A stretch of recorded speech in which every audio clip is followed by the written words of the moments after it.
ഇച്ചു ഇവിടെ ഇവിടെ ഇച്ചു എങ്ങോട്ടാ പോണേ?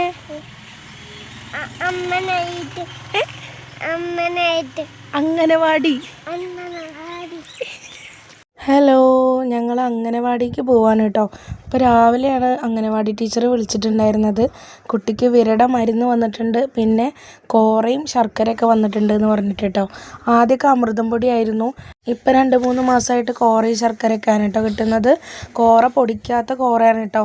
പിന്നെ ശർക്കര ഉണ്ടാവും, 2 പാക്കറ്റ് കോറയും 2 പാക്കറ്റ് ശർക്കരയൊക്കെ. അപ്പോൾ എന്തായാലും അത് വെറുതെ കളയണ്ടല്ലോ എന്ന് വിചാരിച്ചിട്ട് ഞങ്ങൾ പോവാണ് കേട്ടോ. അപ്പോൾ പോകുന്ന വഴിയിലാണ് കായ എന്ന് പറഞ്ഞിട്ട് ചൂണ്ടി കാണിക്കുന്നത്. അപ്പോൾ നോക്കുമ്പോൾ അപ്പുറത്തെ വീട്ടിൽ കായ കുലച്ച് നിൽക്കുന്നുണ്ടായിരുന്നു കേട്ടോ, വാഴക്കൊല. അതാണ് കാണിച്ചു തരുന്നത്. പിന്നെ കുറേ നടന്നപ്പോൾ മുത്തശ്ശന് വയ്യാതായി, അങ്ങനെ എൻ്റെ ഒക്കത്ത് കയറി ഇരുന്നിട്ടുണ്ട് കേട്ടോ. എനിക്കാണേ അവനേക്കാളും വയ്യ കേട്ടോ. അങ്ങനെ അവനെ ഏറ്റി ഞങ്ങൾ അംഗനവാടി പോയി. സാധനങ്ങളൊക്കെ വാങ്ങി വന്നപ്പോഴാണ് രസം, കവറ് പൊട്ടിപ്പോയി. അങ്ങനെ കവറും പൊട്ടി അവനെ ഏറ്റി നടന്നു കേട്ടോ. അപ്പോൾ പോണ വഴിക്കൊരു കട ഉണ്ട്, അവിടെ എത്തിയപ്പോൾ ഇച്ചിക്കൂടനെ ജ്യൂസ് വേണമെന്ന് പറഞ്ഞു.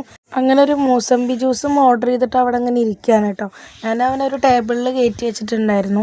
അപ്പോൾ ടേബിളിൽ നിന്ന് അപ്പുറത്തെ ടേബിളിലേക്ക് മാറണമെന്ന് പറഞ്ഞു. അവിടെയാണല്ലോ കുറേ മിഠായിയൊക്കെ ഇരിക്കുന്നത്. അങ്ങനെ ലഡ്ഡു വേണമെന്ന് പറഞ്ഞിട്ട് 2 ലഡ്ഡും പാഴ്സലാക്കി അവിടെ മാറ്റി വെച്ചിട്ടുണ്ട് കേട്ടോ. അങ്ങനെ എന്താണ് ജ്യൂസ് വരാത്തതെന്ന് പറഞ്ഞിട്ട് ഇച്ചിക്കുട്ട അങ്ങനെ എൻ്റെ അടുത്ത് ഇരിക്കുകയാണ് കേട്ടോ. അങ്ങനെ മുകളിൽ നിന്ന് ഞാൻ പിടിച്ച് താഴെ സ്റ്റൂളിൽ കൊടുന്ന് ഇരുത്തിയിട്ടുണ്ട്. അങ്ങനെ കുറച്ച് നേരം അവിടെ ഇരുന്നപ്പോഴേക്കും ആൾക്ക് ഇരിക്കപ്പുറത്തില്ല. അങ്ങനെ മുകളിലേക്ക് തന്നെ പോകണമെന്ന് പറഞ്ഞിട്ട് അവിടെ നിന്ന് ഇറങ്ങിയിട്ടുണ്ട് കേട്ടോ.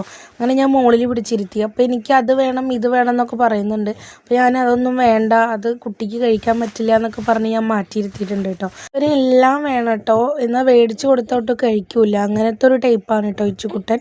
അങ്ങനെ കുറേ നേരം കൂടി അങ്ങനെ ക്ഷമ കെട്ടിട്ട് ഇരുന്നു കേട്ടോ ആള്. ഞാൻ വിചാരിച്ചു ഇനി വരാൻ വൈകി കഴിഞ്ഞ് കഴിഞ്ഞാൽ അവിടുത്തെ സാധനങ്ങളൊക്കെ തല്ലിപ്പൊളിക്കുന്നു.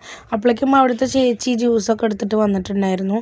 അങ്ങനെ ആദ്യം ഞാൻ അവൻ്റെ അടുത്തൊന്ന് കുടിച്ച് നോക്കാൻ പറഞ്ഞു കേട്ടോ, എങ്ങനെ ഉണ്ട് എന്നറിയാൻ വേണ്ടിയിട്ട്. അങ്ങനെ എല്ലാം ഒന്നും അവന് ഇഷ്ടമാവാറില്ല. അങ്ങനെ ആദ്യത്തെ സിപ്പ് എടുത്തപ്പോൾ തന്നെ ആൾക്ക് ഇഷ്ടമായിട്ടില്ല കേട്ടോ. ആള് കയ്പ്പ് രസമാണ് കാണിച്ചിട്ടുണ്ടായിരുന്നത്.